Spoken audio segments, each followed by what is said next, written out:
ये कहानी तब की है जब स्वामी विवेकानंद जी भारत में ही रहते थे और उतने प्रसिद्ध नहीं हुए थे जितने की बाद में हुए। उन्होंने विदेश यात्रा भी नहीं की थी। उस समय स्वामी जी जयपुर में ठहरे हुए थे। वहाँ के राजा स्वामी विवेकानंद के बहुत बड़े भक्त थे। वह उनकी दिल से इज्जत किया करते थे। इसीलिए राजा ने स्वामी विवेकानंद जी को अपने महल में बुलाया। उस समय की ये रस्म थी कि जब भी किसी मेहमान को बुलाया जाता था तो उनके स्वागत में नाच गाने का प्रबंध किया जाता था। इसी रस्म के अनुसार स्वामी विवेकानंद जी के स्वागत के लिए भी राजा ने भारत की सबसे सुंदर वेश्या को नेता भेजा। सब कुछ तय हो जाने के बाद राजा को यह एहसास हुआ कि स्वामी जी तो सन्यासी हैं। उनके स्वागत के लिए वेश्या को नहीं बुलाना चाहिए था। एक सन्यासी के लिए वेश्या की क्या जरूरत। कहाँ स्वामी जी इतने बड़े महापुरुष और कहाँ वो अदनासी वेश्या। स्वामी विवेकानंद जी उस समय तक सीखने की ही प्रक्रिया में थे। इसलिए जब वे राजा के महल में आए तो आते ही उन्होंने वेश्या को देखा।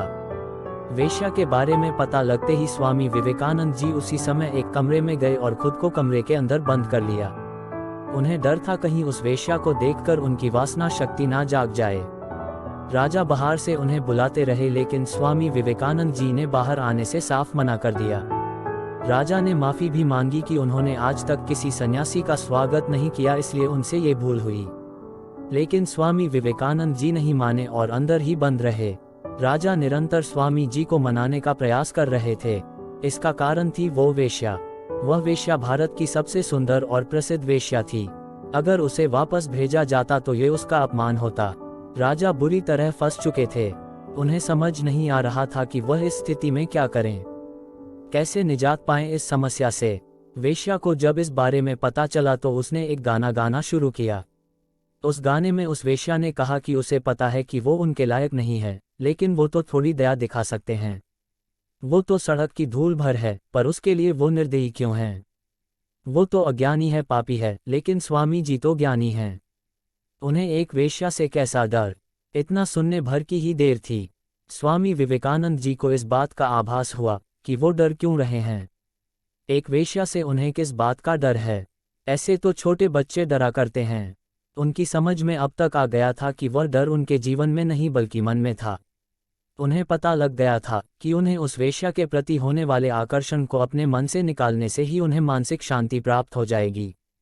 ये ज्ञान प्राप्त करने के बाद उन्होंने दरवाजा खोला और उस वेश्या के पास जाकर उससे कहा कि अब तक जो उनके मन में डर था वह उनके मन में बसी वासना का डर था, जिसे उन्होंने ने अपने मन से बाहर निकाल दिया है।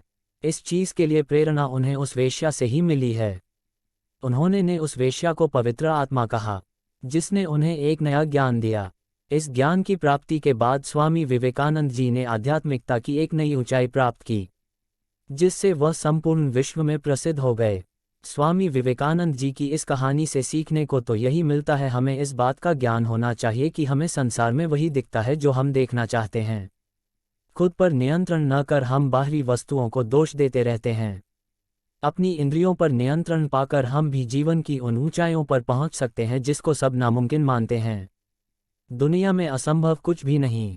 अगर इंसान कुछ करने की ठान ले तो उसे दुनिया की कोई ताकत नहीं रोक सकती। बस उसे अपने लक्ष्य की जानकारी स्पष्ट तौर पर होनी चाहिए। खुद को कभी भी कमजोर नहीं समझना चाहिए। अगर आप ही अपने आप को कमजोर कहेंगे तो आप खुद अपने अस्तित्व को खतरे में डालने का काम करेंगे।